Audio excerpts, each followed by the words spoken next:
Grand 2, les tentatives de conciliation et leur échec 1962-1979.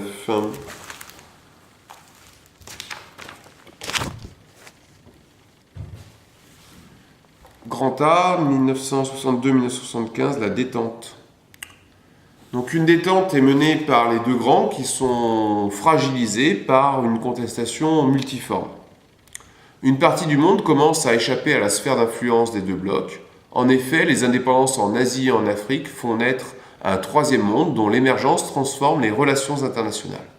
La conférence de Bandung en avril 1955, à laquelle ne participent ni les États-Unis ni l'URSS, a justement pour objet de définir la position de ces nouveaux pays qui apparaissent sur le globe.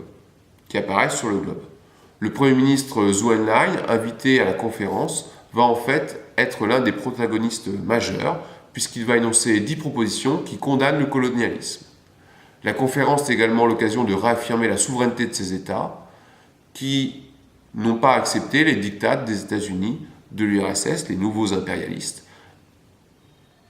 L'idée que l'acquisition de l'indépendance vis-à-vis des anciens impérialistes, qui étaient la France et l'Angleterre, ne doit pas se traduire par le fait de passer sous la coupe de ces nouveaux prétendant à la domination mondiale.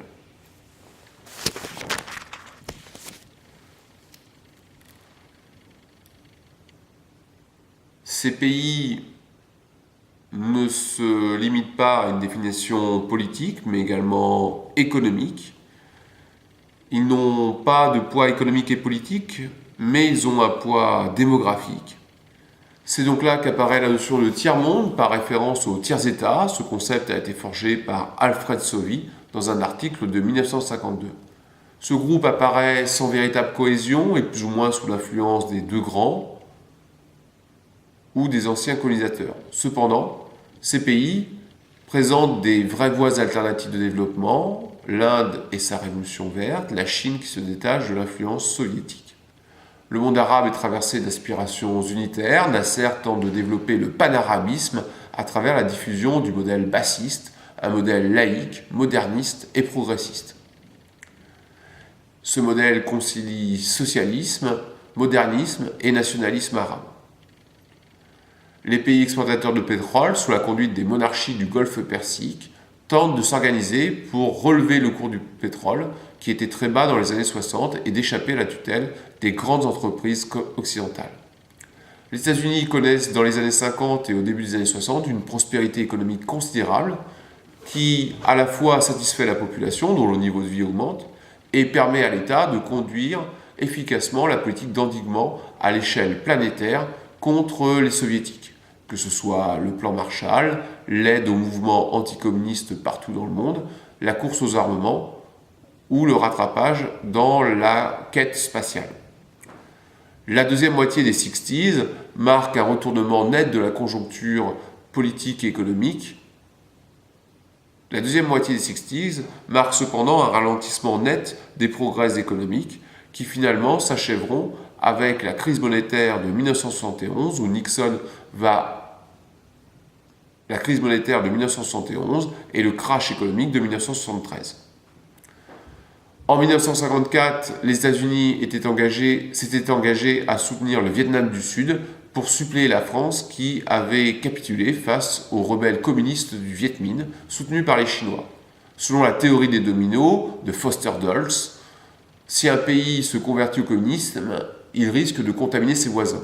Ainsi, dès 1956, les conseillers militaires, les armes et les dollars affluent vers le sud du Vietnam, vers le Vietnam du Sud.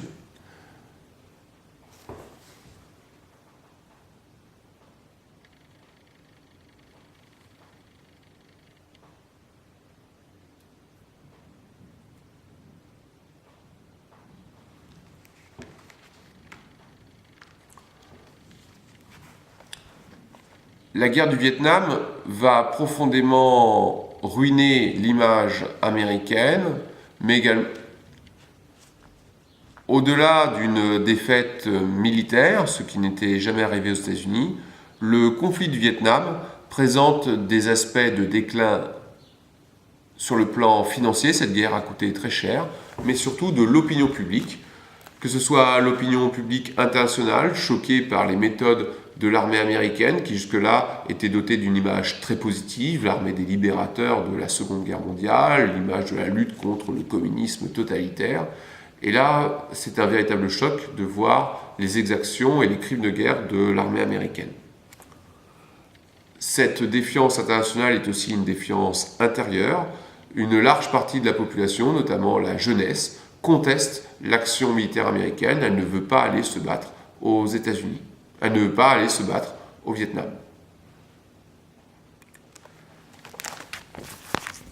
Les États-Unis sortent donc profondément affaiblis de ce conflit, car une large partie de l'opinion publique, nationale et internationale, ne croit plus au rêve américain et à l'image du libérateur. De plus, de mystérieux assassinats, les frères Kennedy, Martin Luther King, le scandale du Watergate,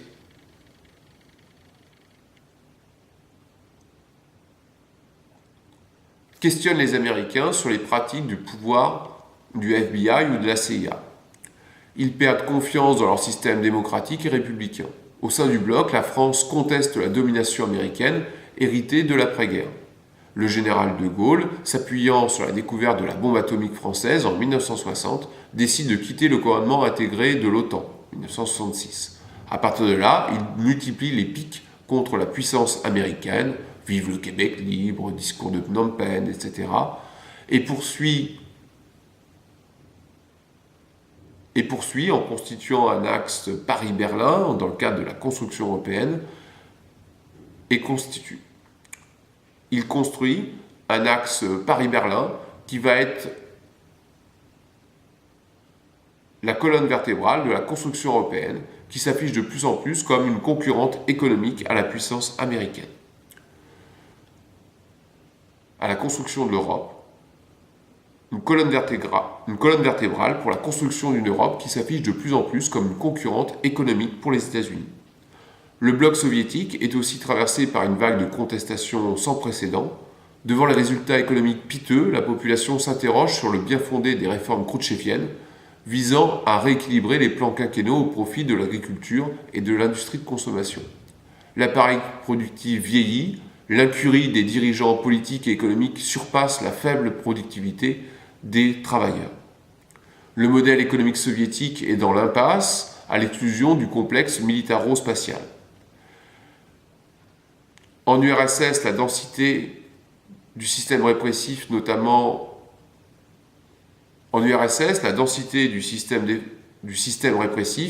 interdit toute contestation ouverte. La population se réfugie alors dans des formes de résistance passive, notamment marquées par l'explosion du nombre de comportements déviants.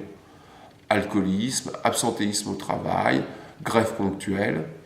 Dans les pays satellites, par contre, la contestation s'organise autour des églises, de groupuscules nationalistes ou de syndicats qui commencent à s'organiser dans la clandestinité.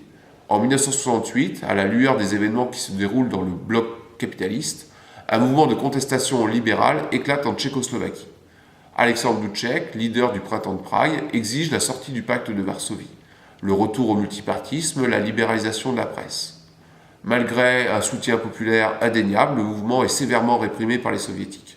C'est une vraie rupture, notamment pour les communistes occidentaux, qui seront nombreux à rompre avec lui dans les années 1970.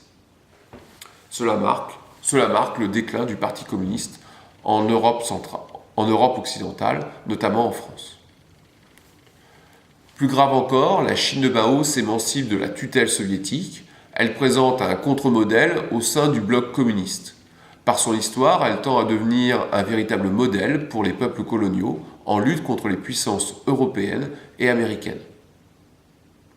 La Chine finance alors des mouvements dans le tiers-monde, concurrençant les mouvements pro-soviétiques, afin de lutter contre l'impérialisme occidental. Affaiblis politiquement et économiquement, les deux superpuissances doivent d'abord penser à reprendre la main sur leur bloc, à faire taire les contestations internes. Par ailleurs, la course aux armements est coûteuse et tout à fait inutile. États-Unis et URSS tentent donc de retrouver un terrain d'entente, déjà initié depuis la mort de Staline.